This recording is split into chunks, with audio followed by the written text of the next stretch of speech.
It's 7:42 a.m. An alarm goes off. Not yours. Millions of them.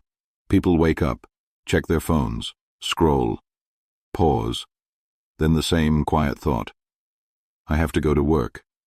Not because they want to, because they have to. Rent, EMI, school fees, groceries. Life doesn't wait. Now here's the uncomfortable part. Most of those people are doing exactly what they were told would make them free. Study hard, get a good job, earn a salary, be secure. And yet, somehow, they're not free at all. Warren Buffett once said something that sounds almost too simple. If you don't find a way to make money while you sleep, you will work until you die.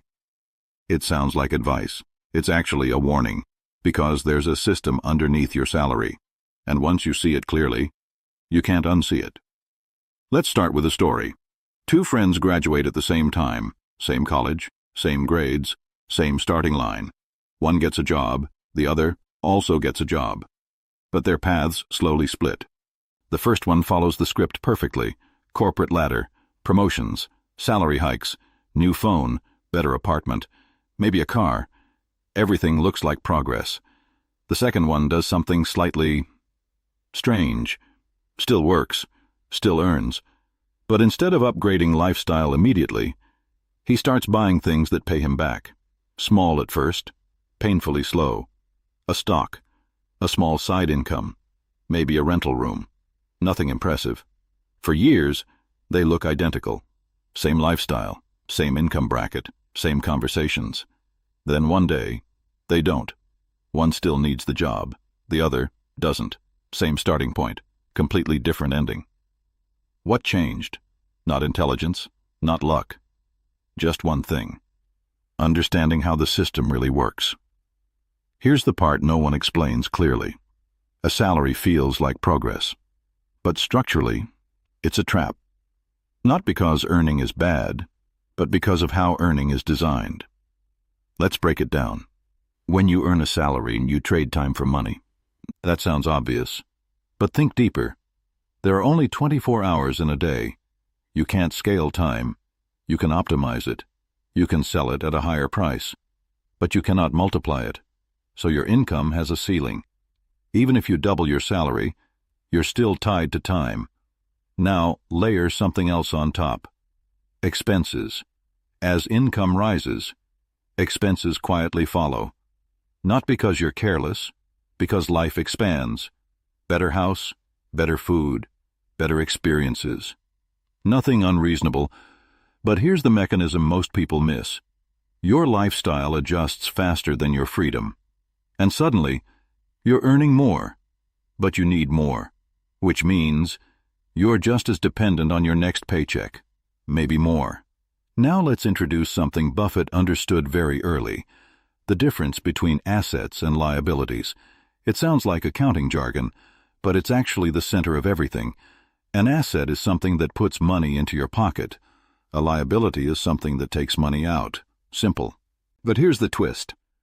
Most people think they're buying assets, when they're actually buying liabilities. A bigger house, a new car, expensive gadgets. They feel like success, but they don't pay you. They cost you every month. And because your salary is covering those costs, you become locked into maintaining that salary, not growing. Maintaining. That's the trap. You're not working to get ahead. You're working to stay where you are. Now let's make this slightly uncomfortable. Imagine your job disappears tomorrow, not slowly, instantly, no warning. How long can your current lifestyle survive? 3 months? 6? A year? That number is your real financial freedom. Not your salary, not your job title, just that number. And for most people, it's smaller than they'd like to admit. Here's where the system gets more interesting. Because it's not just about income, it's about timing. Let's say you earn 1 lakh rupees a month. Sounds solid. But if you spend 95,000 rupees every month, you're effectively saving 5,000 rupees.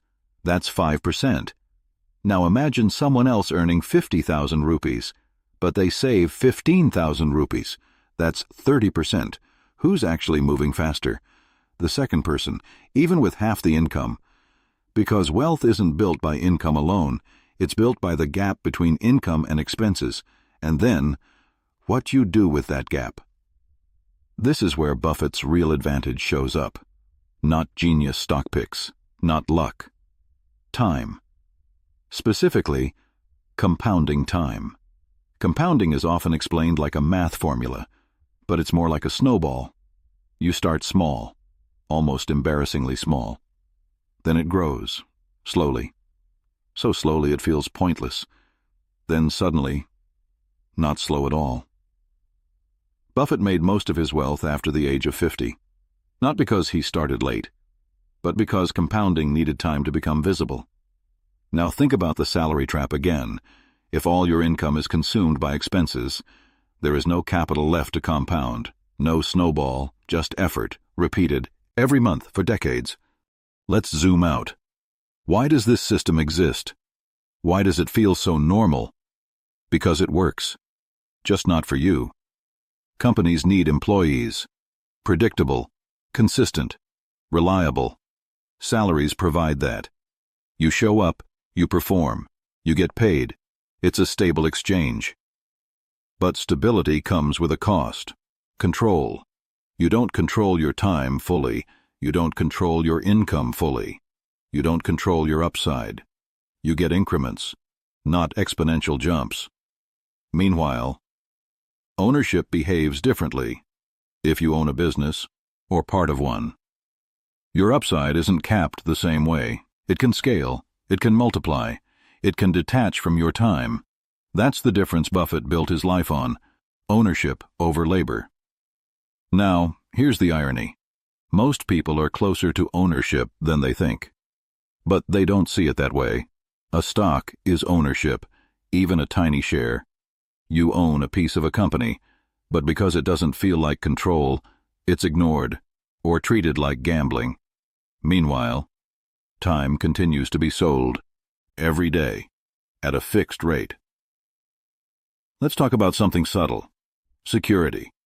The biggest reason people stay in the salary system: it feels safe, predictable income, monthly certainty. But look closely. That security depends on something fragile: your continued ability to work, your health, your company's stability, your industry, your relevance. Remove any one of those, and the security disappears. Real security looks different. It doesn't depend on one source. It doesn't require constant effort. It doesn't vanish overnight. It's built, quietly, over time. Now let's bring back Buffett. He didn't avoid salaries because they're bad. He avoided dependence on them. That's the key difference. You can earn a salary, but if it's your only engine, you're exposed. The goal isn't to quit your job. The goal is to reduce your reliance on it. Slowly, intentionally, strategically. Let's get practical for a moment. What actually breaks the salary trap? Not luck, not extreme risk, not overnight success. Just 3 shifts. First, spend less than you earn, consistently, not once, not occasionally, every month. Second, convert the surplus into assets, things that pay you back, not things that impress others. Third, give it time, a lot of time, more than feels comfortable, more than feels exciting, because compounding is invisible until it isn't. Now here's where things get uncomfortable again. This approach is boring, painfully boring. No dramatic moments, no instant rewards, just slow progress, which is why most people don't stick to it. They chase faster paths. Trading, speculation, shortcuts. Sometimes it works. Usually, it doesn't. Buffett's strategy wasn't exciting. It was consistent, and consistency is rare. Let's contrast hype and reality. Hype says, earn more, upgrade faster, enjoy now. Reality says, earn, restrain, reinvest. Hype looks better, reality works better. Now zoom out even further. What happens if most people stay in the salary trap? You get a system where people depend on jobs for survival. Companies control income stability. Time becomes the primary currency. It's efficient, but it's also limiting, because it concentrates power and reduces flexibility. Now imagine more people owning assets, even small ones. That changes things. It shifts dependence. It creates optionality. It reduces pressure, but it requires awareness, which is the part most people never get. Let's go back to that morning alarm. 7:42 a.m. Same sound, same routine. But now imagine two different thoughts. I have to go to work versus I choose to go to work. That difference is everything. Not in words, in structure. One is dependence, the other is choice. And here's the final uncomfortable question. If you keep doing exactly what you're doing today, 5 years from now, 10, will your situation fundamentally change, or just scale? Bigger salary, bigger expenses, same dependency. Because the salary trap doesn't look like failure, it looks like progress, until you stop and ask, progress toward what? And more importantly, for whom? Let's stretch that question a little further, because this is where most people quietly look away, not because they don't understand it, but because they do. There's a moment that happens to almost everyone. It doesn't come at the beginning of your career, it comes later, when things are working, the job is stable, the income is decent, life looks sorted. And then something small happens, a delay in salary, a sudden expense, a bad quarter at the company, nothing dramatic, but just enough to trigger a thought. What if this stops? That thought doesn't stay long. You push it away, because the system depends on you not exploring it too deeply. Here's the deeper layer of the trap. It's not just financial, it's psychological. Over time, your identity gets tied to your income. What do you do? Where do you work? What's your package? These questions sound casual, but they shape how you see yourself. And once your identity is tied to your salary, walking away from it feels like losing a part of yourself. Even if it's limiting you, even if it's exhausting you, that's not an accident. That's reinforcement. Now think about this. If your entire lifestyle depends on your continued participation, is it really optional? Or is it just well-managed dependency? Because real freedom isn't about how much you earn, it's about how much you don't need to earn. That's a very different game, and almost nobody is playing it consciously. Let's revisit the math. But this time, stretch the timeline. Say someone works for 30 years, earns consistently, gets promotions, builds a respectable life.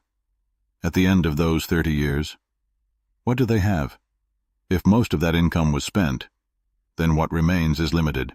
Maybe a house, some savings, a retirement fund that depends on markets behaving nicely.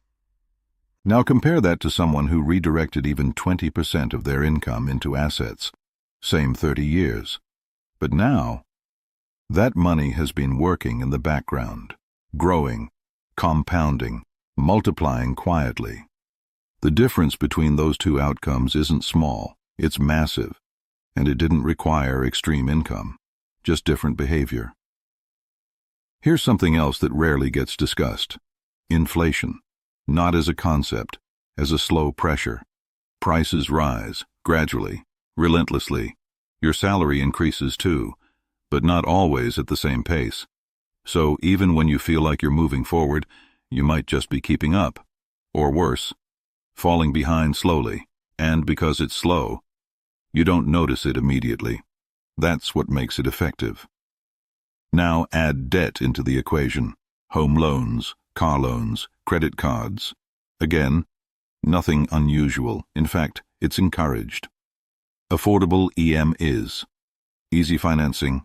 Upgrade today. But here's the mechanism. Debt pulls future income into the present. You get the benefit now, but you commit your future time to pay for it. So your future self is already booked, already obligated, already working, before the day even begins. And the more obligations you stack, the less flexibility you have. This is where the trap tightens, because now it's not just about income, it's about commitments. You can't easily change jobs, you can't take risks, you can't pause. Not because you don't want to, because you can't afford to. And that's when the system has full control. Now let's bring in a quiet piece of irony. Technology has made everything faster. Communication, transactions, access to information. You can invest in seconds, start something online in hours, learn almost anything for free. And yet, financial freedom hasn't accelerated at the same pace for most people. Why? Because tools don't change behavior automatically. Awareness does, and discipline sustains it. Without those, better tools just make it easier to stay in the same loop. Let's talk about time again, but differently. When you're young, time feels abundant. You trade it easily. For money, for experience, for growth. That's fair. But as time passes, it becomes more valuable, not less. And if your system still requires you to trade time directly for money, you start to feel the weight of it. Longer hours feel heavier, less flexibility feels sharper, and the idea of starting over feels riskier. That's why the earlier you understand this, the more options you preserve. Now here's a subtle shift that changes everything. Stop asking, how can I earn more? Start asking, how can I need less and own more? That question redirects your entire strategy. Because earning more alone doesn't solve the trap. Plenty of high earners are deeply stuck. What breaks it is ownership and control. Let's revisit Buffett one last time. People often focus on what he bought, stocks, companies, deals. But the more important question is, what did he avoid? He avoided unnecessary complexity. He avoided lifestyle inflation. He avoided dependence on active income. He kept things simple, almost boring. And that simplicity compounded. Now bring everything together. Salary isn't the enemy, but dependence is. Expenses aren't the problem, but unconscious expansion is. Debt isn't always bad, but blind commitment is. The trap isn't one thing, it's the combination. Working together. Quietly. Over time. And here's the part that makes this uncomfortable.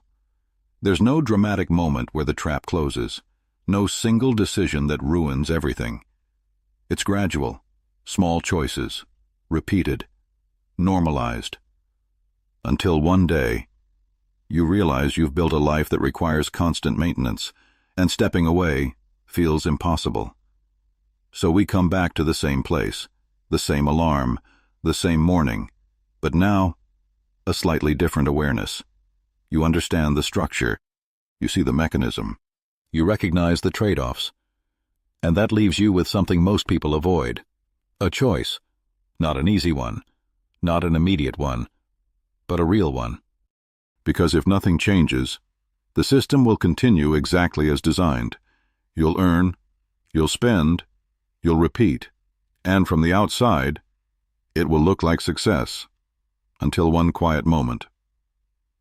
When you ask yourself, was this a ladder I was climbing, or just a wheel I was running on? And if it is a wheel, the final question isn't how fast you can run, it's when do you step off?